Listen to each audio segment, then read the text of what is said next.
जो बुनियादी बातें हैं उसकी जानकारी संजय जायसवाल जी ने दे दी। जो हम लोगों का गठबंधन है एनडीए, इसमें बातचीत हो चुकी है और हम लोगों की बातचीत पहले ही हो चुकी थी, लेकिन उसका कोई ऐलान नहीं किया गया था और अब उसके बारे में विस्तृत रूप से जानकारी दे दी जाएगी। आज इन्होंने बता दिया है जो जनता दल यू है उसके जिम्मे 122 सीटें दी गई हैं और उसी के अंतर्गत हम पार्टी को, जीतन राम मांझी जी की पार्टी को, उसी के अंतर्गत हम लोगों ने 7 सीटें दी। भारतीय जनता पार्टी के पक्ष में 121 सीटें हैं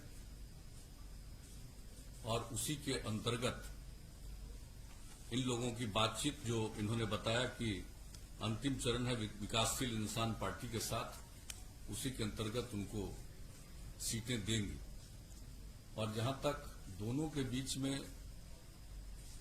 कंस्टिट्यूएंसी का सवाल है, कौन कौन विधानसभा क्षेत्र किनके जिम्मे है, उसका भी निर्णय हो चुका है और मैं समझता हूं कि आज वो 122 और 121 तो है, तो बता दें लोगों को, या ऐसे ही आप रिलीज कर दीजिए, रिलीज कर दिया जाएगा ये पूरे तौर पर कि इनके जिम्मे कौन सी सीट है। हम लोग मिलकर काम कर रहे हैं और बिहार के विकास के लिए जो भी काम है वो किया गया और इसके बाद भी आगे मिलजुल कर हम लोग काम करेंगे। एक साथ काम करते हुए हम लोगों का एक लंबा अवसर है और जो कुछ भी बिहार में हुआ है इसके बारे में सब लोगों को जानकारी। कुछ लोगों के द्वारा बिला वजह बहुत सारी बातें की जाती है, मैं उन सब चीजों का कोई महत्व नहीं देता हूं। सबको मालूम है कि हम लोगों का अगर पिछले 15 वर्षों से हम लोग काम कर रहे हैं, 15वां साल है और उसके पहले 15 साल तक लोगों को काम करने का मौका मिला था, उनके द्वारा क्या किया गया, क्या आर्थिक स्थिति थी, क्या रोजगार था, क्या कानून व्यवस्था की स्थिति थी,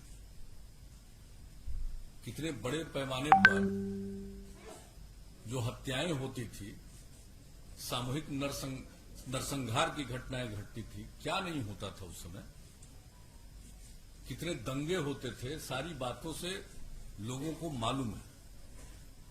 और कहां कौन सा विकास का काम था, कहीं कोई सड़क था, कोई सड़क भी ठीक से था, एक भी काम नहीं था।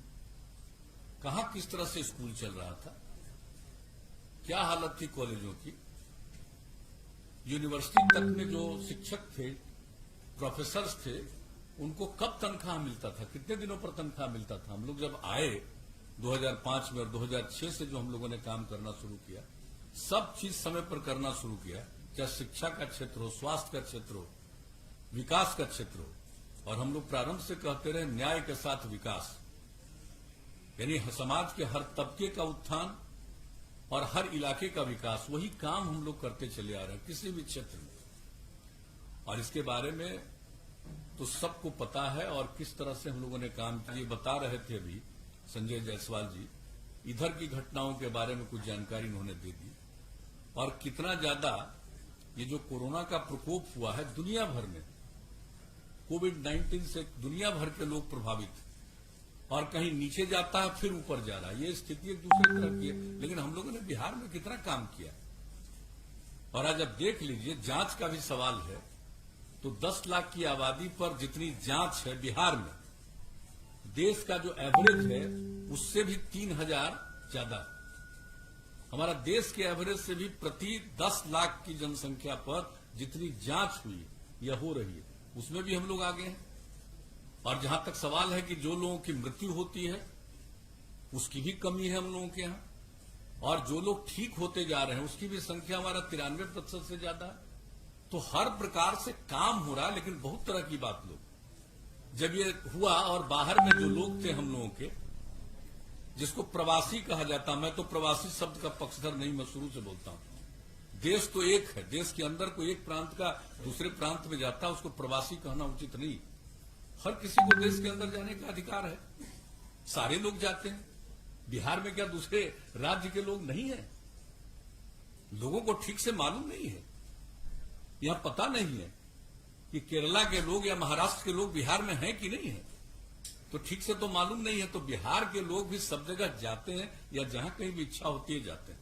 अब वहां थे, परेशानी में थे, तो हम लोगों ने तो एक एक लोगों से संपर्क किया और सब लोगों को जो भी है, मतलब 21 लाख लोगों को 1,000 रुपया की सहायता राज्य सरकार की तरफ से किया गया। और जो गाइडलाइन था जारी, उसमें एक जगह से दूसरी जगह जाने का नहीं था। फिर केंद्र सरकार ने निर्णय लिया अप्रैल महीने में, और जो रेलगाड़ी से आने की सुविधा की गई, कितनी बड़ी संख्या में हमारे लोग आए और लोगों के साथ कितना यहां किया गया। अलग अलग लोगों को, जिसमें था कोई 8 जगह से आए जिनकी स्थिति वहां ज्यादा ठीक नहीं थी, उनको अलग हम लोग 14 दिन तक रखे क्वारंटाइन सेंटर, और उसमें एक एक लोगों पर 5300 रुपया 14 दिन के अंदर हम लोगों ने खर्च किया। तो लोगों को तो मालूम कुछ रहता नहीं है। केंद्र ने मदद किया कितना, जिसकी चर्चा इन्होंने कर दी, किस तरह से लोगों को सुविधा हो जाए, चारों तरफ से, और राज्य सरकार की तरफ से किया गया। लेकिन कुछ बातें तो यूं की जाती है तो एक बात है, और हर प्रकार से हम लोग एक एक तरह का इंतजाम करके रखे हुए, और एक एक क्षण, अभी तो अब चुनाव आ गया, तब चुनाव आ गया तो जितने सरकार के और जो डिपार्टमेंट के लोग हैं, अधिकारी हैं, ये उनका देखना काम है। और आपको मैं बता देता हूं, जैसे ही चुनाव आयोग के द्वारा घोषणा की जाती है डेट, हमको जब से मौका मिला है तब से, जिस दिन अनाउंस हो जाता है चुनाव का इलेक्शन कमीशन के द्वारा, उसके अगले दिन या उसी दिन हम ऑथोराइज कर देते हैं सब काम के लिए चीफ सेक्रेटरी को। तो इस बात को जान लीजिए, अब हम लोगों को तो इतना कम समय है और ऐसी परिस्थिति में चुनाव हो रहा है, तो सब लोगों को पूरी तैयारी करनी, और हम लोग चुनाव कर रहे हैं तो हम लोग तो अपने ढंग से जो काम है। और एक बात मैं बता देना चाहता हूं कि हम तो, जो हम लोगों का काम है लोगों की सेवा करना, तो हम लोग तो पॉजिटिव आधार पर जो काम किया है और जो काम कर रहे हैं उसके आधार पर लोगों के बीच में फिर हम लोग जाकर के सेवा का अवसर प्राप्त करने की कोशिश करें। जनता मालिक है, उनको तय करना। लेकिन कुछ लोगों के द्वारा किस किस तरह का बयान दिया जाता है, मुझे तो आश्चर्य होता है। और आज तो हम कुछ अखबार में देख लिए कि जिसका जेडीयू से कोई रिश्ता नहीं है, उसका छाप दिया कि आरजेडी ज्वाइन किया, जेडीयू में है ही नहीं। अब वरिष्ठ नेता 2-3 अखबार में हमने देखा, आश्चर्य मुझको लगता है। इसलिए हम तो आग्रह करेंगे कि चीजों की जांच करके, अब फोटो छपा हुआ है, फोटो छपा है 1-2 अखबार में, तो वो कब हम लोग एमएलए बनाए, एमपी बनाए, 14 से ही अलग है। अब बताइए कोई कहीं जाता? तो कुछ चीजों को तो देख करके मैं इतना ही कहूंगा, मुझको दुख नहीं होता। सवेरे मेरी आदत है अखबार पढ़ने की, तो हम जब सवेरे अखबार पढ़ते हैं, टेलीविजन तो उस तरह से हम देख नहीं पाते हैं काम के चलते। दिल्ली में जब तक थे तब तक 1-2 घंटा टेलीविजन देखते थे, अब नहीं देख पाते हैं। लेकिन अखबार पढ़ते हैं तो कभी कभी चीज को देख करके हंसी आती है। तो इन सब चीजों से हमारा कौन क्या बोलता है, क्या बोलेगा, और इन्होंने उसके बारे में बता दिया। और ये तो बीजेपी ही अपनी तरफ से जो भी बात होगा कह देंगे। कोई क्या बोल रहे हैं क्या नहीं बोल रहे हैं उससे हमको कोई लेना देना नहीं है, कोई मतलब नहीं। हम लोग मिलकर काम कर रहे हैं और मिलकर आगे भी काम करेंगे। मिलकर हम लोग साथ मिलकर के चुनाव लड़ेंगे। और जो इनका भारतीय जनता पार्टी का ही जो विचार था हम लोगों के साथ विमर्श के दौरान, इनकी जो इच्छा थी उसका ही पालन करते हुए हम लोगों की तरफ से हम पार्टी के साथ उनके साथ बातचीत हुई। और ये बात कर रहे हैं विकासशील इंसान पार्टी के साथ। और जो बात है एक तरफ तो हो ही गया है, उनका तो 7 सीट और 7 का जिन सीटों पर वो लड़ने वाले हैं उसका भी उनको सूचना दे दी गई। और उसमें तो लगता है 6 सीट तो पहले ही फेज का। तो ये सब का ऐलान, सब के बारे में सब लोगों को मालूम है। और विधिवत आज जो दोनों दल का है और दोनों दल के माध्यम से और लोगों को जो इसके साथ जोड़ा गया है, तो उनके बारे में भी पूरी बात एक एक सीट के बारे में आप लोगों को उपलब्ध करा दिया जाएगा। और उसके बाद फिर जो कैंडिडेट हैं अपने अपने पार्टी के लोग, उसका भी ऐलान कर देंगे कि कौन कौन कैंडिडेट किस क्षेत्र के हैं, इसका भी ऐलान कर देंगे। तो हम लोग मिलकर काम कर रहे हैं, मिलकर काम करेंगे। हम लोगों के मन में किसी भी तरह की कोई गलतफहमी नहीं। और हम मानते हैं कि किसी को अगर कुछ कहने से उसको आनंद आता है, उसको पूरी आजादी है, जो इच्छा करे बोले, जो इच्छा करे कहे, अपना करता रहे, बोलता रहे, इससे हमको कोई लेना देना नहीं। एक बात हम बहुत स्पष्टता के साथ आज कह देना चाहते हैं। लेकिन हम लोग मिलकर, जैसा कि मैंने कहा है, काम करते रहे हैं, आगे भी काम करेंगे। किसी तरह का हम लोगों के मन में कोई कंफ्यूजन या किसी प्रकार की गलतफहमी नहीं। और ये स्वाभाविक है कि इस बार ये जो स्थिति रही है कोरोना की, अब इसमें कई चीजों को काम करने थोड़ा विलंब जरूर हुआ है। किसी भी चीज के बारे में निर्णय लेना, लोगों से बातचीत करना, वो सब होता है। लेकिन अब एक एक चीज के बारे में फैसला हो गया है और लोग अपने अपने कैंडिडेट के बारे में भी अंतिम निर्णय लगभग ले चुके हैं। हम लोग तो कैंडिडेट के बारे में भी निर्णय ले चुके हैं, आपका भी निर्णय लगभग हो चुका है। तो इसका भी ऐलान बाद में कर दिया जाएगा। अभी तो सीटों के बारे में, कौन सीट से किस पार्टी के लोग चुनाव लड़ेंगे, इसके बारे में आज आपको जानकारी दे दी जाएगी। और मैं तो इतना ही कहूंगा कि भाई समाज में एक प्रेम का और भाईचारे का भाव रहना चाहिए। लेकिन ये तो हमको मालूम है कि मनुष्य का तो कुछ न कुछ हिस्सा ऐसा होता है जो इस प्रकार की बात करता है कि ये कोई ऐसी बात नहीं है कि ये अस्वाभाविक है, ये बहुत ही स्वाभाविक है। आप देखिएगा कि चाहे लाख कुछ कर लीजिए, कुछ प्रतिशत लोग तो ऐसे होते ही हैं कि वो किस तरह से बोलेंगे, किस तरह की बात करेंगे। तो ये कोई ऐसी चीज नहीं है, ये तो चलता ही रहेगा, उससे कोई मतलब नहीं है। और जरूर बिहार को आगे बढ़ाना है हम सब लोगों को मिलकर के। एकदम बिल्कुल सक्षम बिहार हम लोग बना रहे हैं। और कितना तेजी से, इसके बारे में तो हम लोग बोलते रहे। क्या बजट था भाई, कितना कम बजट था बताइए, और अब कितना बड़ा बजट है। 24,000 करोड़ रुपए का बजट होता था और हम लोग 2,11,000 करोड़ रुपए तक पहुंचा दिए बजट से लेकर के एक एक चीज के बारे में। और वो सब बात होगी तो हम लोग डिटेल भी देंगे। नौकरियों के बारे में, कितने लोगों को नौकरी हम लोगों के कार्यकाल में मिली है, कितने लोगों को सेवा करने का मौका मिला है, एक एक चीज के बारे में। तो हम लोग तो इन सब चीजों के बारे में काम करते रहे और काम ही करते रहेंगे, यही हम लोगों का कर्तव्य है। तो अभी तो अपनी तरफ से इतनी ही बात कहनी थी, अब बाकी तो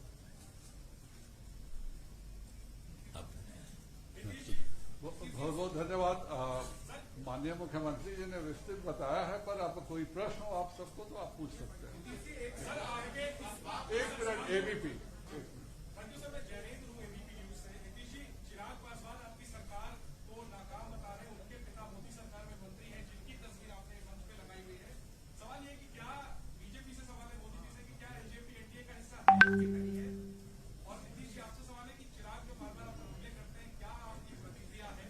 और उनके पिता मोदी कैबिनेट का हिस्सा है, आप क्या चाहेंगे कि क्या एलजेपी के साथ बीजेपी अपना संबंध केंद्र पर भी तोड़े। देखिए, कौन क्या बोलता हम पहले ही कह दें, उसमें मेरी कोई रुचि नहीं है। जिसकी जो इच्छा वो बोलता रहे। लेकिन आपने श्री रामविलास पासवान की चर्चा की। अब रामविलास पासवान जो अस्वस्थ हैं, हम सब लोग चाहते हैं कि वो स्वस्थ हो। हम लोगों का उनसे एक लगाव है, अब बहुत पुराना लगाव है। लेकिन आप जो पूछ रहे हैं हमसे, ती रामविलास पासवान जी अभी जो राज्यसभा में पहुंचे तब बिना जेडीयू के मदद के पहुंचे। आप जरा बताइए तो, कै गो सीट है बिहार विधानसभा में? 2 है ना। तो बीजेपी ने और जेडीयू ने तो टिकट देकर के राज्यसभा पहुंचाया। तो ये सब बात जो कोई बोलता रहता है, हमको उससे क्या मतलब है। और आप जरा बता दीजिए कि जो पार्लियामेंट का चुनाव हुआ जिसमें 6 सीट मिली, तो कौन नहीं होगा। कितना बार वो मेरे साथ रामविलास पासवान जी गए, सुशील मोदी जी, हम और रामविलास पासवान जी कई जगह मीटिंग में गए हैं, जरा बताइए। तो हम लोग तो सब दिन से सहयोग करते रहे। आप कोई के मन में क्या बात है, इससे हमारा कोई लेना देना नहीं है, और उसका एक पक्ष जो कहा उसके बारे में तो आप लोग बता देंगे।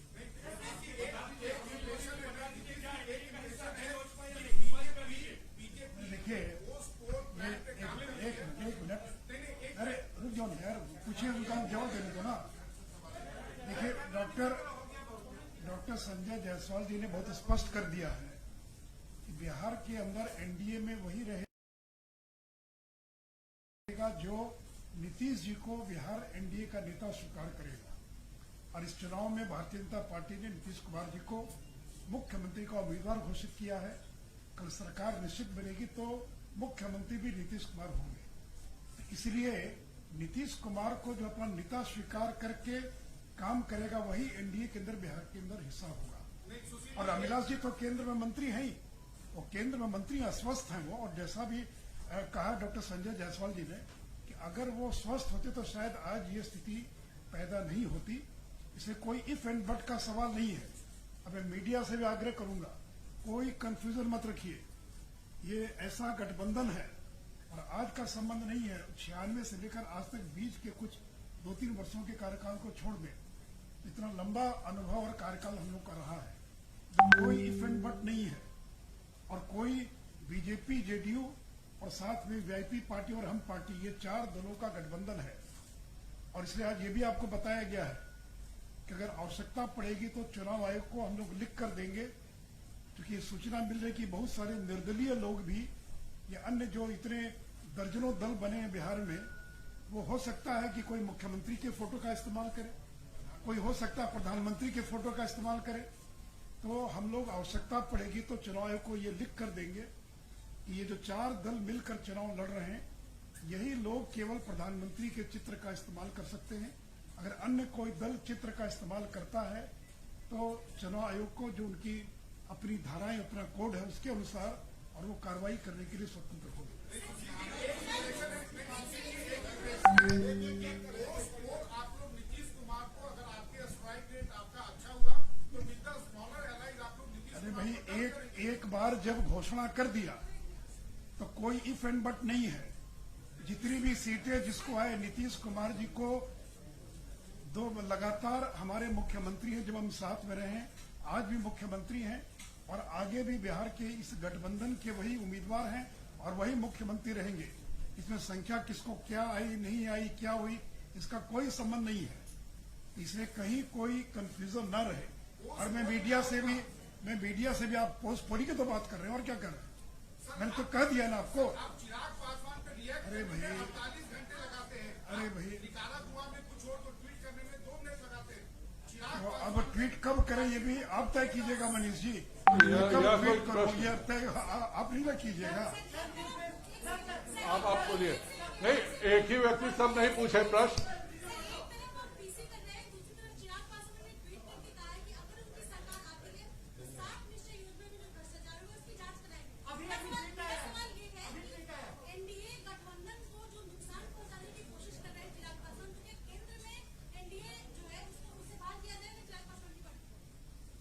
मैंने तो कह दिया कि रामविलास जी केंद्र की सरकार में मंत्री हैं।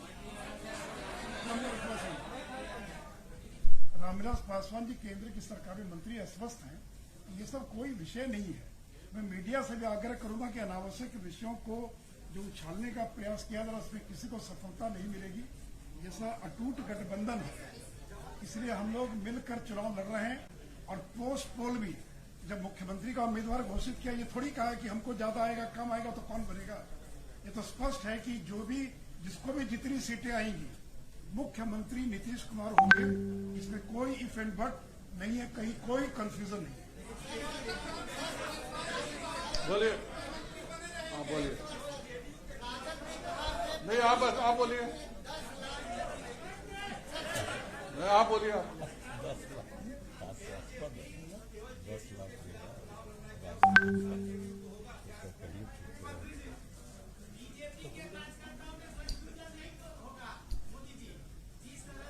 अरे भाई, यहाँ पर भूपेंद्र यादव जी बैठे हैं, फडणवीस फडणवीस जी बैठे हैं और अमित शाह जी ने और प्रधानमंत्री जी ने 1 दर्जन बार नीतीश जी के बारे में सारा स्टैंड और सारी चीजें स्पष्ट कर दिया है, उसके बाद भी सवाल पूछ रहे तो आश्चर्य लगता है। इसके बाद और क्या चाहिए स्पष्टता दें?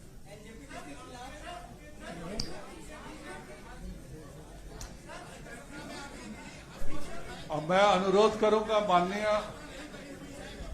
माननीय उप मुख्यमंत्री जी से कि इस प्रेस वार्ता को धन्यवाद देते हुए इसको समाप्त करें। थोड़ा बोल देंगे, भूपेंद्र जी कुछ बोल दो, भूपेंद्र आप कुछ बोल दीजिए। अब मैं अनुरोध करूंगा कि माननीय भूपेंद्र जी से कि वह सभी को संबोधित करें।